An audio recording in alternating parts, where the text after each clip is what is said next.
Oh, hey everybody. We're about to talk about Little Trees 2, or rather, not so little trees. So 8 years ago, me and Shannon had the pleasure of planting and taking care of a pilot orchard over at Douse Farms for us to make our own orchard cider. We spent countless hours weeding, protecting them from girdling and mouse damage, staking the plants so that they would be able to survive harsh winds and heavy winters. And about 3 years ago, we made our first full feature release that is just apples from this orchard, and essentially a mixture of everything that we get in our harvest. And I'm really proud to have made possibly my last blend as Stormalong's head cider maker.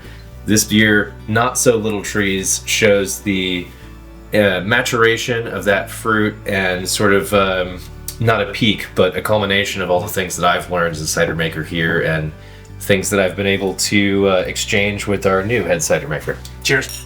So Little Trees contains Wixen, Grimes Golden, Redfield, and a bunch of wonderful bittersweets and a smattering of other interesting apples from all around the world.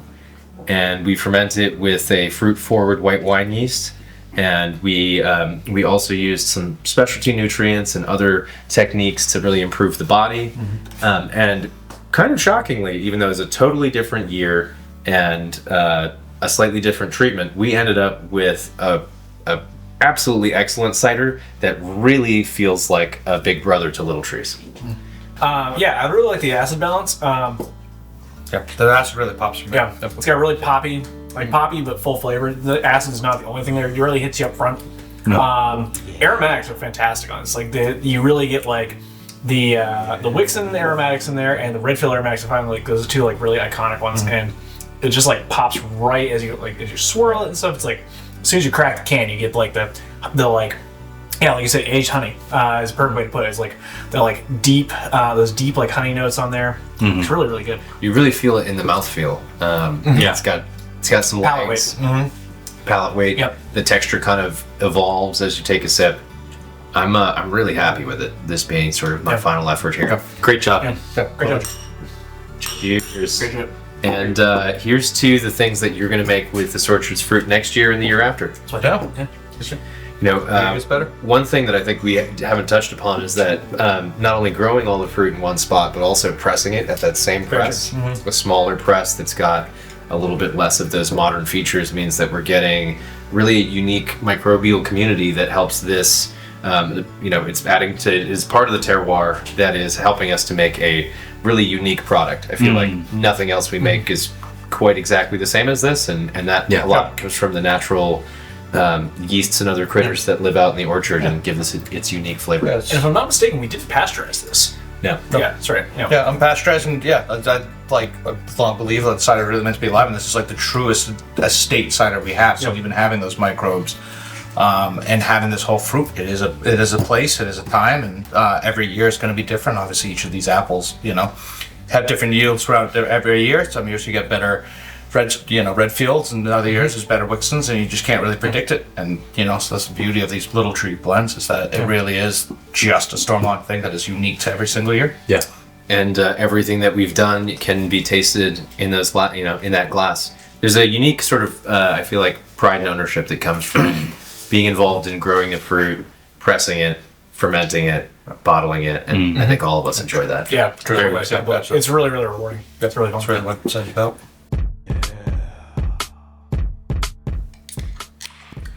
Hey, I'm Craig. I'm the new head cider maker at Stormalong Cider, and this is Golden Russet and Friends.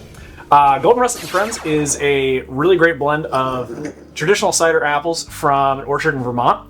We sourced these really, really fresh last year in the fall. Pretty much peak ripeness. Got them right into the tanks and fermented them brilliantly. This one I selected a South African wine yeast that has a lot of body, has a big polysaccharide production, and adds a lot of palate weight, as well as plays beautifully with the tropical flavors in the Golden Russet, as well as the other apples. Other apples that we blended with this one is Sopus Spitzenberg, Dabinet, Somerset Red Streak, and Yarlington Mill. I can't remember myself. But those are really traditional cider apples. They are bittersweet, bitter sharps, have a lot of acid and also a lot of tannin. Golden Russet was about 50% of the blend. The other ones just played along in the background, kind of in that order of propensity in the blend. But I love Golden Russet apples. Golden Russet have a ton of sugar and a ton of acid and a ton of tannin. They have very famously a tropical flavor, honeysuckle, pineapple. You get that like kind of, you sip it and you're like taken away to an island retreat in the flavors. And the other ones played along in the background, lending their little hands along the way. And I think this makes a really fantastic semi-sweet cider. So one thing that I tried to do when I was making this one, it's like you don't really see heirloom ciders in anything but a dry, off-dry kind of style. But this one I wanted to stop it and have the flavors of the natural sugars in those apples be in the forefront of the blend. Mm-hmm. So we actually cold crashed it at about 3 bricks and then filtered it, pasteurized it, and canned it to keep all those natural sugars right in the blend. So you get those sugars instead of other techniques of making a semi-sweet cider, of course, are like back juicing. You can add fresh juice to the back end, or you could, just add regular sugar. But having those sugars, which are naturally present in the apples during the fermentation, they have been touched enzymatically and other ways by the yeast. So they have been modified and changed just a little bit. And I think that makes a really, really interesting cider that you don't really see anywhere else on the market. So super, super fun, and I really hope you enjoy this one because I know we do. Yeah. Not to mention this technique you're using also just increases longevity. Because absolutely. Obviously, having sugar can decrease it, but there's absolutely no oxygen in this whatsoever. Yeah, all the oxygen out. Yep. Very, very low ox. This is going to age beautifully too. Like I can't wait to try this next year, the year after that, just like keep it in the library. Going that kind of late harvest Riesling kind of way that those develop over time. I love this take. I feel like we've used a lot of Golden Russet over the years in Boston Heirloom, but this is a really nice, a totally different take, and it's a gateway to all of our driest ciders for people who want to get into varietal or specialty stuff, but maybe they typically drink a little sweeter. Yep, really for sure. Good job, dude. I love thank this. you. Yeah, I'm really glad everyone liked it. Sweet.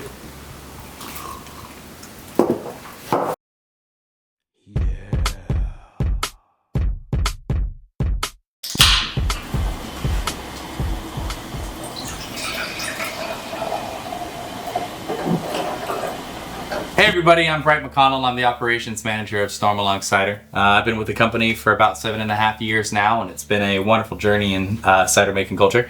On offer today, right now, we're pouring Moon River, made in honor of my late mother who passed away last year, and named after my soon-to-be 2-year-old nephew, River.